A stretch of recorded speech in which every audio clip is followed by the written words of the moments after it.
gente vai ter uma economia cuja matéria-prima é intangível, é infinita, todo mundo tem. Não existe lugar ou ser humano na face da Terra que não tenha um patrimônio cultural incrível. Seremos felizes. Não aconteceu assim. E por que não aconteceu assim? Porque não adianta eu ter uma matéria-prima abundante se eu não tenho as ferramentas para trabalhar com ela. E aí fomos para a economia compartilhada, porque aí você tem uma chave. Não no possuir coisas, mas na possibilidade de uso. Principalmente quando usa tecnologia, porque essa tecnologia permite mapear tudo que está disponível e aí ver maneiras de conectar e de fluir. É a economia compartilhada. A minha matéria-prima infinita, os intangíveis da economia criativa, e a minha maneira de trabalhar com a estrutura é a economia compartilhada. Deixa eu vir aqui um pouquinho para avaliar. Deu certo? Não deu certo. E vou voltar para cá. Aí, aqui, a próxima economia que a gente está começando a trabalhar com ela, e a chave está justamente nisso, é a economia colaborativa, que é diferente de economia compartilhada. A torcida do Corinthians, do Flamengo, do Inter, usa uma ou outra como se fosse a mesma coisa. Não é. A compartilhada é mais fácil, porque, em geral, está falando do compartilhamento de coisas. A economia colaborativa tem a ver com o modelo de gestão, com a maneira como a coisa é feita. E é um fazer em rede, cada um fazendo um pedacinho, e com isso a gente ganha escala. Até aqui a gente está razoavelmente bem, sabe, de economia criativa e compartilhada. A nossa chave e a nossa dificuldade está como é que a gente aproveita as possibilidades exponenciais da economia colaborativa. Disso de cada um fazer um pouquinho, da possibilidade de gestão em rede. E... nada aí no chat, Cris? Tá bom. E aí, quarto tipo de economia é a economia multimoedas, é o 4D, que é como se fosse um pouco uma oitava acima da economia solidária, porque gera fluxos e quer ampliar as formas de fluxo de recurso, não apenas em trocas diretas, como tem acontecido mais com a economia solidária, mas de outras maneiras, e está não só preocupada com usar os recursos 4D, mas com o gerar resultados nas 4D, que é a colheita. Então, se alguém amanhã te perguntar, o que você fez ontem à noite? E você disser, eu estava vendo uma aula telepresencial. Telepresencial? O que é telepresencial? É online? Não.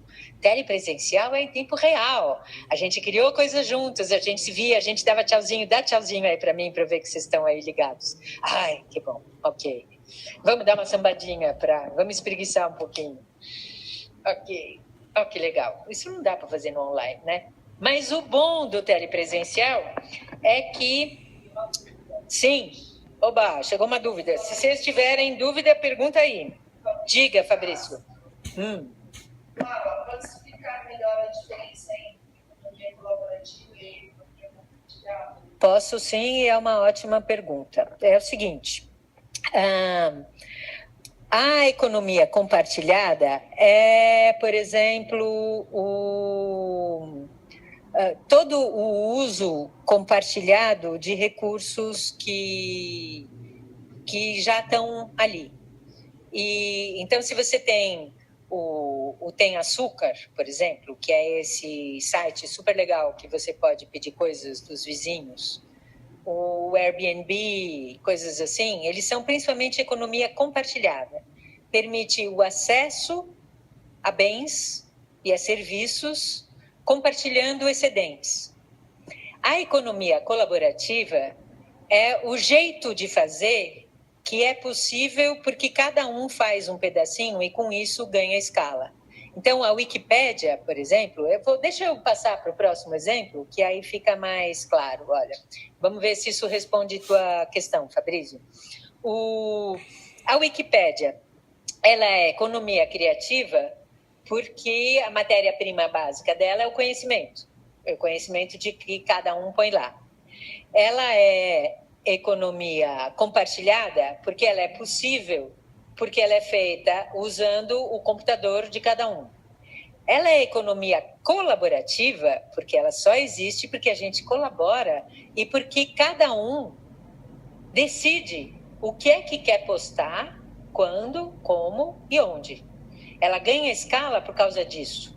Ela é feita em gestão descentralizada. E como os CAPTCHAs, ela acontece somando muitos pequenos e diversos, com isso que ganha força.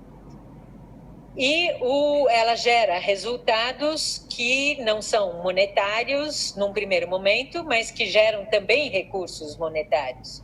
Ela usa como recurso, não tem grana envolvida, mas tem o tempo de cada um, e o resultado que ela gera é nas 4Ds. Então, a economia colaborativa, a gente está começando a saber o que fazer com ela, mas ela é o jeito de fazer, e é um jeito de fazer que ganha escala, porque cada um faz um pedacinho. A nossa obra que a Dina está fazendo, do Dia da Íris, que cada um fez um pedacinho, é um processo de economia colaborativa no ponto de vista que cada um fez um pedaço. Criativo, porque nós estamos usando a nossa inteligência. Compartilhado, porque cada um de vocês aí com a sua estrutura, o seu computador, a sua internet, está podendo participar. E a gente vai gerar resultado nas 4Ds. Será que respondeu? Se não respondeu, fala aí, eu falo mais.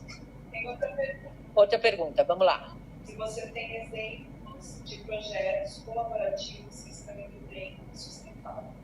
Sim, tenho exemplos e são esses que eu tenho estudado e há muito tempo e que sistematizo para poder ir inferindo todas essas coisas que eu estou contando.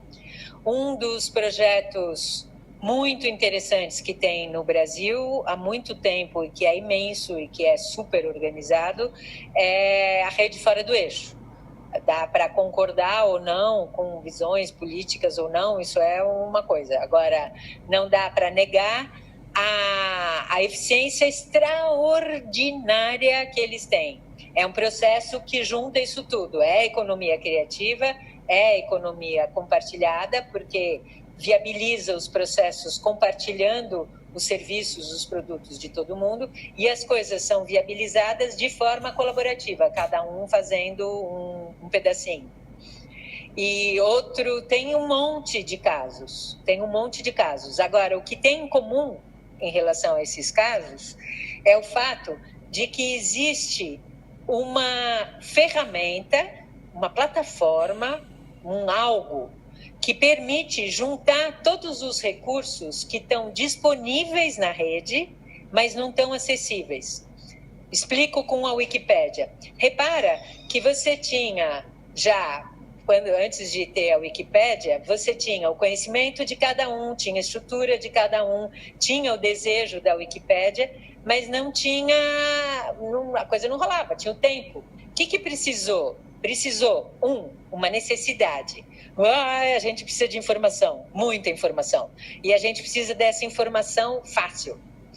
Outra coisa, essa necessidade fez disso uma causa. Uau, não seria muito legal se todos tivéssemos uma enciclopédia infinita, feita por quem quiser, como quiser, quando quiser? Ótimo, temos a necessidade e temos a causa. Aí o que falta? Falta a ferramenta. Isso aqui seria a semente, lembra? Dimensão cultural, semente, é a causa e a necessidade. Dimensão ambiental, a ferramenta. Faltou como? Faltava a tecnologia Wiki e a Wiki Foundation para poder viabilizar isso tudo. Então, o que aconteceu? Eu tenho a impressão que por trás dessa tua pergunta está a percepção de que muitos projetos colaborativos não avançaram. E não avançaram por quê? Porque faltou a ferramenta que permitisse convergir os recursos disponíveis. Às vezes até tem a causa, mas não tem a ferramenta. E essa ideia da ferramenta que converge é uma das razões de ser disso tudo que nós estamos fazendo. Aliás, acho que é a razão de ser. Porque eu estou nessa coisa de rede há bastante tempo. Acho que talvez desde o começo.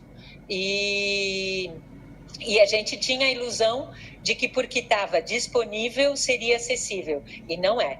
Para ficar acessível, a gente precisa um trabalho de sistematização, nós precisamos ter com quem fazer junto, nós precisamos ter processos sustentados no tempo e a gente precisa ter comunidade. Enquanto está disperso na rede, não está disponível. Só vai ficar disponível quando você tem elementos de convergência. Quando você tem a causa, a necessidade, a ferramenta e tal. E para isso que nós estamos fazendo essa parada toda. Será que explicou? Se não explicou, estou adorando as perguntas. Manda ver mais aí.